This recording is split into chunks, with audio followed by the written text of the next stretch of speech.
Assalamu alaikum everyone. So I am Sana and from today we are starting something new. आज से हम बहुत ही एक न्यू चीज़ start कर रहे हैं.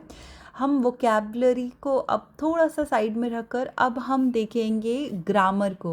ओके, कुरान को समझने के लिए ग्रामर को समझना बहुत ज़रूरी है. ग्रामर सीखते सीखते अल्फ़ाबेट्स तो आते ही जाएंगे और इंशाल्लाह फिर हमारी और प्रैक्टिस होकर हमें इंशाल्लाह कुरान का मीनिंग समझ में आने लगेगा. तो बहुत ही इम्पॉर्टेंट है कि हम ग्रामर को अच्छे से समझें. कुरान के अंदर कैसी ग्रामर यूज़ की है, लफ्ज़ों के आगे, जैसे कि मैंने पहले भी बताया है, अरेबिक में एक ही वर्ड होता है और उसी के आगे पीछे लगाकर एक पूरा मुकम्मल सेंटेंस बन जाता है. ओके, बहुत ही शॉर्ट में होता है. तो ये जब होता है उसके आगे या पीछे कुछ जब लगाते हैं, ओके, इंग्लिश में इसे प्रीफिक्स या सफिक्स कहते हैं. तो जब भी हम आगे या पीछे कुछ अटैच करते हैं तो उनके भी कुछ रूल्स होते हैं. तो उन सबको हमें जानने के लिए ग्रामर हमें जानना ज़रूरी है. ओके, तो आज हम ग्रामर इंशाल्लाह स्टार्ट करेंगे. तो ठीक है, चलो हम आगे बढ़ते हैं. अभी देखो, जब अगर मैं एक सेंटेंस कह रही हूँ, मेरा नाम सना है, ओके, जब मैं ये कह रही हूँ तो ये एक पूरा मुकम्मल सेंटेंस है. सेंटेंस किससे बनता है? वर्ड से बनता है. मैंने कहा मेरा, फिर कहा नाम, फिर कहा सना, फिर कहा है. 4 वर्ड से ये पूरा सेंटेंस बना है. 4 वर्ड्स. ओके, अब वर्ड्स को भी अगर मैं ब्रेक डाउन करूँ तो एक एक वर्ड जो होता है वो एक अल्फ़ाबेट से बनता है. ओके, अल्फ़ाबेट्स जिसे हुरूफ भी कहते हैं हम. तो वैसे ही अरेबिक में भी हम हुर्फ से जाते हैं. ओके, तो अरेबिक के अंदर अरब्स कहते हैं, कुछ अरब्स कहते हैं कि 28 है, कुछ अरब कहते हैं कि 29 है. ओके, तो ये बहस चल रही है. तो इतने अल्फ़ाबेट्स अवेलेबल है. अलीफ, बा, ता, सा, जीम, हा, खा, दाल, ज़ाल, रॉ, ज़ा, सीन, शीन, स्वाद, द्वात, तोय, ज़ोय, आइन, गैन, फ़ा, क़ाफ, काफ, लाम, मीम, नून, वाव, हा, अनिया. ओके, ओके, तो इतने अल्फ़ाबेट्स है, 28 अल्फ़ाबेट्स है. तो एक आपको मिसिंग दिख रहा होगा इसमें, वो है हमज़ा. ओके, हमज़ा आपको नहीं दिख रहा होगा. तो इसका भी क्लैरिफिकेशन मैं देती हूँ अगले साइड्स में कि अरब का क्या मानना है, कुछ अरब पीपल्स का क्या मानना है, वो क्यों कहते हैं कि 28 है और कुछ कहते हैं 29 है. तो ये क्यों है ये हम अगली स्लाइड में समझते हैं. ओके, जब भी अल्फ़ाबेट्स आते हैं, अल्फ़ाबेट्स के हम कुछ हरकत लगाते हैं ताकि एक वर्ड बन सके. अब हरकत क्या होता है? हरकत का मीनिंग है कि अगर आप उसके ऊपर या नीचे कुछ ये लगाते हो कि पेश, ज़बर, ज़ेर, अगर आप ये सब लगाते हो तो ये सारे हरकत अवेलेबल है. तो देखो, पेश को हम दमा भी कहते हैं. ओके, ज़बर को हम फ़तह भी कहते हैं, फ़तह भी कहते हैं, और ज़ेर को हम कसरा भी कहते हैं. ओके, और इनका ही और एक नाम है मदमूम, मफ्तूह और मकसूर. ये भी इनके नाम है, लेकिन हम इसे सिंपल रखेंगे, हम इसे पेश, ज़बर, ज़ेर ही कहेंगे. ओके, तो ये अगर किसी अल्फ़ाबेट्स के ऊपर आ जाते हैं तो ये सारे हरकत है. सुकून भी होता है, जज़म भी होता है. जब हमें 2 अल्फ़ाबेट्स को मिलाना हो तो सुकून होता है. और फिर आता है तनवीन. ओके, जब हम अरबिक में और आगे पढ़ेंगे तो हमें पता चलेगा ये रफ़ा, नसब, जर है, लेकिन अभी के लिए हम इसे तनवीन ही कहते हैं. ओके, चीज़ों को स्टार्टिंग में बहुत इजी रखते हैं. तो तनवीन मतलब जो ये चीज़ें हैं 2 बार आ रही है, 2 बार पेश, 2 बार ज़बर, 2 बार ज़ेर. तो जब चीज़ें 2 बार आ रही हैं तो वो तनवीन हो जाएगा. ठीक है, अब अरब क्या कहते हैं कि अलीफ होता है जब उसके ऊपर कोई हरकत नहीं होते तब ही वो अलीफ होता है. अगर उसके ऊपर कोई भी हरकत आते हैं, ज़बर, ज़ेर, पेश या सुकून, ये कोई भी हरकत अगर आते हैं तो वो अलीफ नहीं होता है बल्कि वो हमज़ा हो जाता है. ठीक है, इसका एग्ज़ाम्पल भी देखते हैं हम. तो एग्ज़ाम्पल में है ये वर्ड कलम. तो कलम के अंदर हमज़ा है या अलीफ है? देखो, क ल म, ना इसमें हमज़ा है ना इसमें अलीफ है. ओके, अब एक और एग्ज़ाम्पल देखते हैं हम. इंसानुन. ओके, इंसानुन, अब इसमें हमज़ा है या नहीं? अलीफ के नीचे ज़ेर है. ओके, फर्स्ट ही जो लेटर है अलीफ के नीचे ज़ेर है, तो इसे अरब लोग हमज़ा कहते हैं. तो यस, इसमें हमज़ा है. क्या इसमें अलीफ है? तो देखो, सीन के बाद जो आया है वो अलीफ है। तो ये सा जो हम कह रहे हैं इंसानुन, सा जो है तो यहाँ पर अलीफ है, तो यस इसे हम अलीफ कहेंगे। अब नेक्स्ट वर्ड लेते हैं इक़रा कि इक़रा। इक़रा के अंदर ई के नीचे भी ज़ेर है और र के बाद जो अलीफ आ रहा है उसके ऊपर भी ज़बर है। तो ये हमज़ा यहाँ पर 2 बार है, अलीफ यहाँ पर नहीं है, हमज़ा यहाँ पर 2 बार है। और किताबुन, ओके किताबुन, तो ता जो है इसका जो अलीफ आया है उसके ऊपर कोई हरकत नहीं है तो वो अलीफ हो जाता है। तो यस इस तरीके से अलीफ और हमज़ा और अब लोग ने ये किया है, डिफ्रेंशिएट किया है। अब इसके बाद ठीक है, अब जब हम अल्फ़ाबेट्स को जॉइन करना सीख गए हरकत के थ्रू तो एक लफ्ज़ बन जाएगा। ठीक है, एक लफ्ज़ बन गया। तो लफ्ज़ जो होता है इसके भी 2 कैटेगरी है। 2 कैटेगरी का मतलब क्या है, 2 अक़साम है। अक़साम का मीनिंग क्या है, इसे हमने डिवाइड किया है 2 चीज़ों में।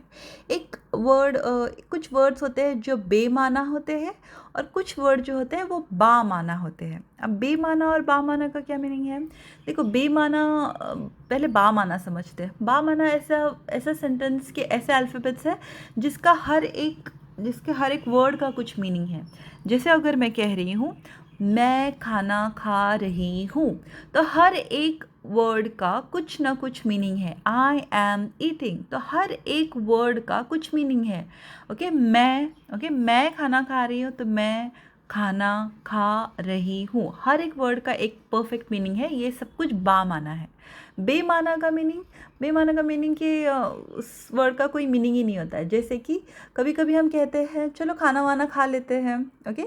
अब खाना का तो मीनिंग है लेकिन वाना का कोई मीनिंग नहीं है, ये बेमाना वर्ड है, ओके।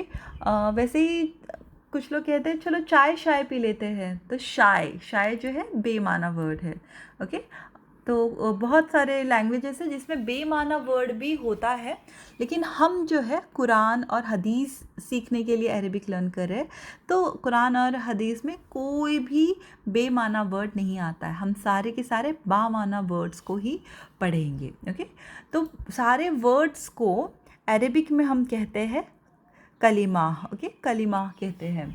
तो कलिमा जो है, देखो कुरान के अंदर कितने सारे वर्ड्स हैं, बहुत सारे वर्ड्स हैं, और इन सारे वर्ड्स को हम सिर्फ 3 कैटेगरीज में डिवाइड कर सकते हैं, ओके।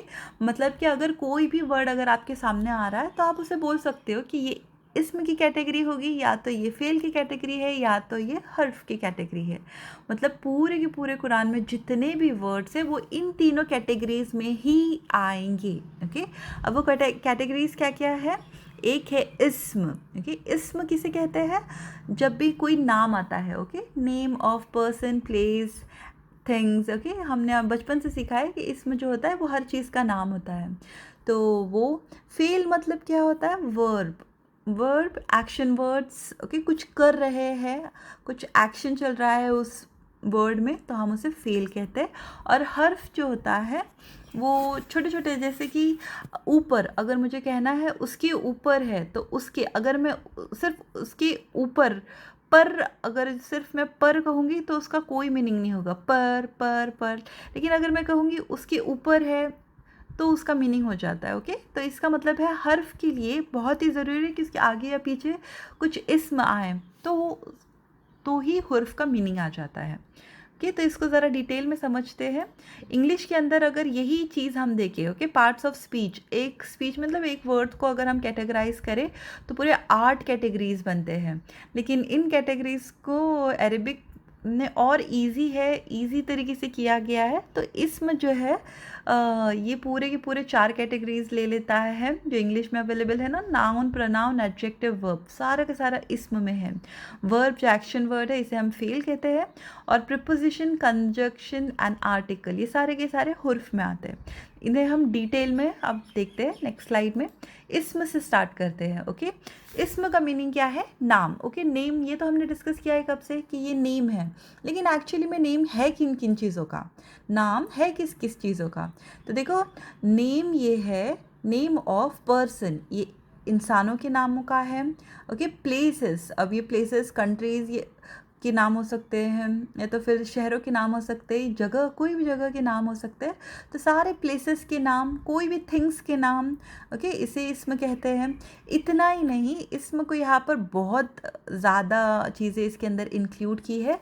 इसके अंदर प्रोनाउंस भी आते हैं। प्रोनाउन का मतलब क्या होता है, ओके, अरेबिक में या फिर उर्दू में इसे ज़मायर भी कहते हैं। तो प्रोनाउन या ज़मायर का क्या मीनिंग होता है? देखो, अगर हम कह रहे हैं कि कबीर एक लड़का है, ओके, फिर मैं कह रही हूँ उसको स्कूल जाना पसंद है, उसे उसे ड्राइंग करना पसंद है। अब मैं बार बार कबीर नहीं कह रही हूँ, कबीर एक लड़का है, कबीर को स्कूल जाना पसंद है, कबीर, बार बार हम कबीर यूज़ नहीं कर रहे, तो हम उसकी जगह, कबीर की जगह उसके प्रोनाउन ज़मायर को यूज़ करेंगे कि Kabir is a boy, he loves to go school. तो ही ला रहे हैं, और लड़की होगा तो शी लाएंगे, तो ही, शी, ये प्रोनाउंस होते हैं, ओके। तो वैसे ही उसके लिए जो नाउन को ही बोलने के लिए जो वर्ड यूज़ होता है उसे हम प्रोनाउन कहते हैं। तो प्रोनाउन भी इसम में ही आता है। एडजेक्टिव्स का मीनिंग, अगर मैं किसी नाउन की स्पेशलिटी बता रही हूँ, जैसे कि घर बड़ा है, तो बड़ा है ये जो है, ये एडजेक्टिव है, बड़ा है या छोटा है बता रहा है, ओके। लंबा है या शॉर्ट है, छोटा है, ओके। अगर मैं ऐसे कुछ भी बता रही हूँ तो वो एडजेक्टिव में आता है। एडवर्ब में आता है कि तेज़ भाग रहा है, ओके, तो वह एडवर्ब होता है। तो ऐसे ही सारी चीज़ों की, इन सारी चीज़ों को इस्म में ही रखा गया है। अगर इसका एग्ज़ाम्पल अगर मैं लूँ तो नेम का एग्ज़ाम्पल होता है सना, सना ही नेम का एग्ज़ाम्पल है, सना इस्म में आता है।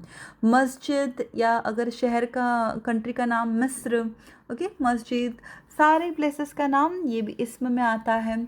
कलम, किताब, ये सब कुछ थिंग्स में आता है, ये सब भी इस्म का ही है, ओके। एडजेक्टिव या फिर हम उसे सिफत कह सकते हैं, तो ये भी इस्म में ही आता है। तो सिफत में हम बोल सकते हैं सॉलिहुन, बहुत ही अच्छे हैं, ओके। तवीलुन, बहुत ही लंबा है, ओके, कोई लड़का बहुत ही लंबा है, तवीलुन है। तो ये सब भी इस्म के ही टाइप में आता है। और काम का नाम, ओके, काम का नाम, जैसे अगर मैं कह रही हूँ कि पढ़ना, तो ये भी इस्म में आएगा, ओके। लिखना, खाना, आप ये नहीं बोल सकते ये एक्शन वर्ड है। एक्शन वर्ड जो इसके अंदर है वो आता है जब मैं, ओके, चलो अब नेक्स्ट जो है मैं वही एक्सप्लेन करती हूँ। फेल के अंदर आप ऐसे सोच सकते हो कि अरे ये तो एक्शन वर्ड है, तो ये तो पढ़ना जो इसमें आना चाहिए, लेकिन नहीं। फेल के अंदर वो बताता है, 3 चीज़ों को बताता है, ओके। एक तो डूअर कौन है, कौन कर रहा है उस एक्शन को, ये भी फेल बताता है। तो सिर्फ काम नहीं, अगर वो सिर्फ काम का नाम बता रहा है तो वो इसमें है, लेकिन अगर वो बता रहा है कि कौन कर रहा है और वो कब कर रहा है, वो टाइम भी बता रहा है, और कौन डूअर है, ओके, जो कर रहा है उसके बारे में भी बता रहा है, तो वो फेल होता है। जैसे कि नसरा, ओके, नसरा का मीनिंग होता है उसने मदद की, ओके, ये जो है फेल है। तो उसने मीन्स बता दिया ना कि कौन मदद कर रहा है, उसने मदद की। और मदद की मतलब उसने मदद कर ली, बहुत पहले ही कर ली, तो टाइम भी बता दिया कि उसने पहले ही मदद कर ली, ओके। उसने मदद कर ली, उसने मदद की, तो ये फेल होता है, ओके। फेल जो है ये एक्शन वर्ड है, यस, मदद करना, ये एक एक्शन वर्ड है, लेकिन उसी के साथ साथ डूअर भी है। किसने मदद की, उसने, तो ये डूअर के बारे में भी बता रहा है कि किसने मदद की, वो भी इसके अंदर हिडन या प्रेजेंट दोनों भी होता है, तो ये भी आता ही है कि किसने मदद की। और टाइम भी होता है उसमें, ओके, टेंस भी होता है, ज़माना भी आता है कि कब की थी मदद, तो उसके बारे में भी थोड़ा बहुत होता है। तो फेल के अंदर 3 चीज़ें आती हैं, तो यस, वो फेल होता है। और फेल के बाद हम देखेंगे हर्फ जो होता है, ये जब अकेला हो तो उसका कोई मीनिंग नहीं होता है, ओके। जब भी हर्फ अकेला आएगा तो उसका कोई मीनिंग नहीं होगा। तो ये वो कलिमा है जिसका मायना इस्म या फ़ेल के मायने बिना समझा न जा सके, ओके। इस्म या फ़ेल आगे और पीछे आएगा तभी इसका मीनिंग हम समझ सकते हैं। So in English we can say that it makes no sense unless followed by ism or fail. जब तक इसके आगे और पीछे इस्म नहीं आएगा तब तक नहीं पता लगेगा। फॉर एग्ज़ाम्पल, जैसे मैंने बताया मे, अगर मैं बोल रही हूँ मे, तो अब मे से तो कुछ नहीं समझ में आ रहा है, लेकिन अगर मैं कहूँ कि उस कबर्ड में है, तो उस कबर्ड के अंदर है, तो समझ रहेगी उसमें है, ठीक है। इसके और ऊपर है तो पर बोलने से नहीं समझेगा, उसके ऊपर है तो उसका कुछ मीनिंग आता है हर्फ का। तो प्रीपोजिशंस है ये। तो प्रीपोजिशंस जैसे कि इंग्लिश में हम कहेंगे with, at, in, from, to, ये सारे अरेबिक में इनका जो मीनिंग है वो हर्फ में आता है। कंजक्शन वर्ड्स जैसे आ भी होता है, ये भी अरेबिक में आता है और बहुत सारे हर्फ है। तो ये भी हम वक्त के साथ देखते जाएंगे इन सब के एग्जाम्पल्स भी। ओके, और अब हम देखते हैं लास्ट चीज़। मैं एक एक्सरसाइज भी लेकर आई हूँ, इसमें से आपको मुझे बताना है इसमें हर्फ कौन सा है, इसम कौन सा है, फेल कौन सा है। उम्मुन, उम्मुन आपको क्या लगता है उम्मुन क्या है? हर्फ है, फेल है या इसम है? ओके, तो यस, उम्मुन जो है ये इसम है, ये नाम है ना, ये नाम है। मस्जिद ये प्लेस है, तो यस ये भी इसम में आएगी। किताब, यस किताब भी इसम में ही आएगा। ओके, फिर है अला, अला का मीनिंग होता है ऑन, ओके पर, तो यस ये आएगा हर्फ में, ओके हुर्फ में आएगा ये। फिर है सालेहतन, तो यस ये सिफत है, सिफत का नाम है तो ये आएगा इस्म में। फिर नसरा, अगेन उसने मदद की, इसका मीनिंग है उसने मदद की, तो यस ये भी फेल में आएगा। यस ये है इन सब के आंसर। ओके, तो हमने शुरू तो किया है इसम, फेल, हर्फ। अभी हम अगले क्लास में इसम को डिटेल से समझेंगे, तो इंशाल्लाह मिलते हैं नेक्स्ट क्लास में। अब यहाँ से देखो बहुत ही इंपॉर्टेंट लेक्चर्स स्टार्ट हो रहे हैं। ओके, तो मैं ज़रूर आप सबसे रिक्वेस्ट करूँगी कि आप बुक पेन लीजिए, हर एक चीज़ नोट डाउन कीजिए। ओके, हर एक चीज़ जो हम यहाँ पे डिस्कस कर रहे हैं बहुत ही इंपॉर्टेंट है। अगर आपकी नीयत कुरान को, हदीस को समझने की है, अरबिक को लर्न करने की है, तो ये बिगिनिंग है। ओके, यहाँ से बहुत ही इंपॉर्टेंट सेशन स्टार्ट हो रहे हैं जिसमें हम ग्रामर सीखने वाले हैं। तो यस इंशाल्लाह अल्लाह हमें सुनने, समझने और सीखने की तौफीक अता फरमाए। आमीन। मिलते हैं इंशाल्लाह नेक्स्ट वीडियो में।